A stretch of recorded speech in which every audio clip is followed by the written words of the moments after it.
International Women's Day for the elimination of violence against women. Now, of course, the day is to bring awareness about violence against women, but also raise awareness about the rise in femicide, the alarming rise in femicide. Well, let's bring in our guest on this, who is Annette Lévy-Willash. She's a journalist and author of the French book Chronicles of a Shockwave, #MeToo Shakes the Planet. Thanks so much for joining us on the program, Annette.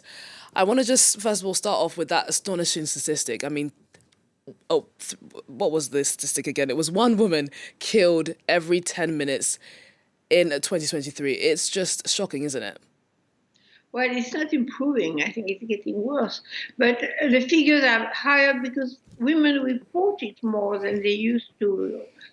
Since Me Too, since 2017, more and more women dare speak out and dare report that they have been attacked or aggressed by men.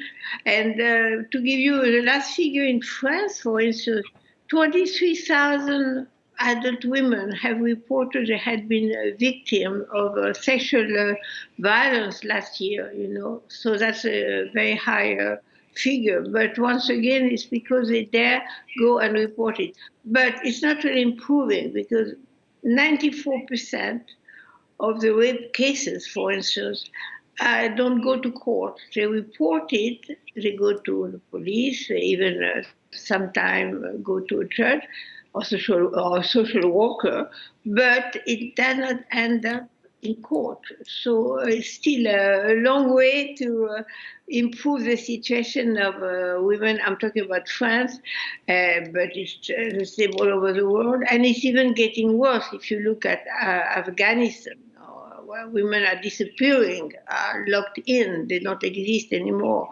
Or if you look at Iran, where they are jailed and killed, the situation of women all over the world is not really getting better. No, and of course, a lot of the violence against women is perpetrated by men, and a lot of it is from men who are close to the victims. I can just think now of the Olympian Rebecca Cheptegei, who died after her partner set her on fire in Kenya earlier this year. That was a horrific case. Why do you think so much of this violence is perpetrated by those men who know these women, who are close to these women? You're talking about France? In France, but also elsewhere in the world, yeah. Yeah. Well, I guess you have heard about this awful trial which goes on today in France. It's called the Mazen rape case, and it's a story of this husband who invited unknown men found on the internet to rape his wife unconscious because she had been sedated with sleeping pills, not kills, pills, sleeping pills. And so you have now 50 men on trial being accused of raping this woman who was unconscious. And they are ordinary men. I mean, they are not monsters, they are not serial killers, they are not rapists. They are ordinary men who found it normal to rape so-called sleep woman, and the videos of the rape were shot by the husband.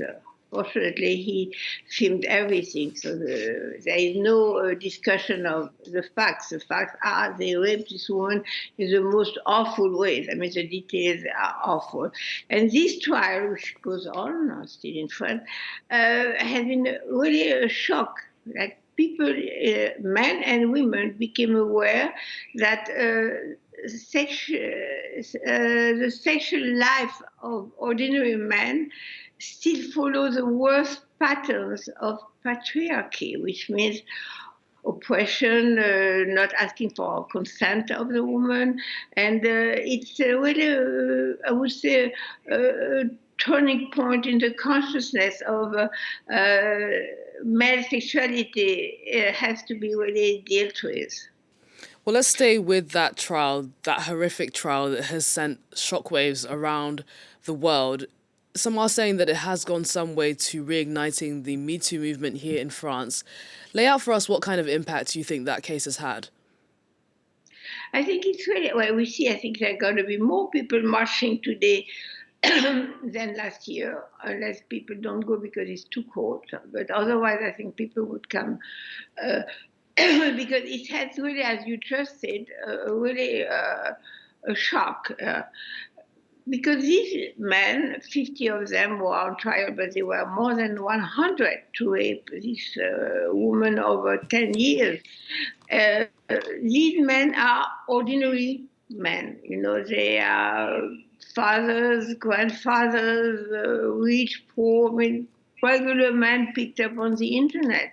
But they found it normal to rape an unconscious woman, not young. I mean, she was over 60 years old, and that's the real shock. That ordinary man can have a totally shocking way of dealing with sex, And I think it's going to be a turning point, especially the figure of the victim, Gisèle Pelicot, that you see now on screen, has been a new symbol of the fight against all the sexuality. She has agreed to have the videotapes screened in the courtroom, so all the press could look at as a horror of the details. I mean, I'm not going to describe it because it's even the journalists couldn't take it. I mean, some of them had to leave the the courtroom, because it was too difficult to watch, so awful.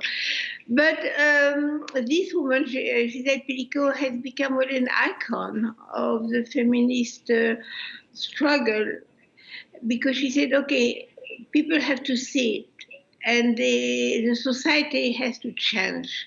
And she is really an important figure of the fight today. Annette, what would you like to see? What sort of action would you like to see being taken as someone who has written a book on the Me Too movement here in France?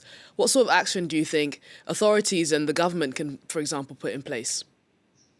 Well, the government has uh, has issued new laws over the since Me Too. Me Too was in 2017 started, and there are new laws. The point is that they are not applied, and once again, the point is that people patterns people have to change, and the government cannot force people to change. But we have, of course, we need more sex education at school, in the classrooms.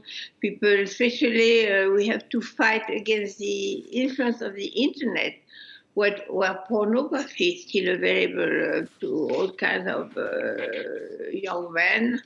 And and all the statistics, you see how young men, boys today see sexual life through the internet, video, pornography, and it's really a fight against the internet. Okay, so more action from sort of curtailing the problems and issues that come from online. Annette, thanks so much, Levy Willard. Thank you so much for coming on the program. We really appreciate having you on. That's Annette Levy Willard, who is journalist and the author of the French book Chronicles of a Shockwave. #MeToo Shakes the Planet. Thank you so much. Thank you.